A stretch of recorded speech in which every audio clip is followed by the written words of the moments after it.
A heartbreaker here at Paycor Stadium as the Broncos lose to the Cincinnati Bengals 30-24 on this Saturday night. The Broncos made a furious comeback late in this game as Marvin Mims makes a terrific catch late in the game to send this game to overtime, and the Broncos get a stop initially and then later have a field goal doink off the uprights and a chance to get away with a win or a tie, which would have sent the Denver Broncos to the postseason. Unfortunately, the Broncos are unable to get a stop. A late catch by T. Higgins sets up a late touchdown from Joe Burrow, and the Bengals end up getting a 30-24 win.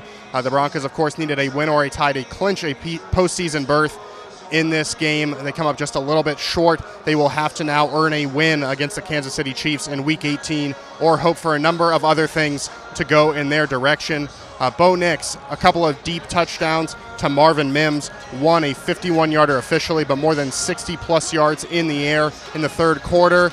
And then the Broncos are able to get a late score again as Bo Nix finds Marvin Mims on fourth down. But unfortunately, the Broncos defense, they held tough for most of the game. They were able to get some fourth down stops in the first half, hold the Bengals to a couple of field goals. But ultimately, Joe Burrow and the Bengals offense, it was just too much, made one more play than the Broncos. And the Broncos fall now to 9-7 on the season. They will try to get that 10th win next week at home against the Kansas City Chiefs in Week 18. A back-and-forth game here at Paycor Stadium, a thriller.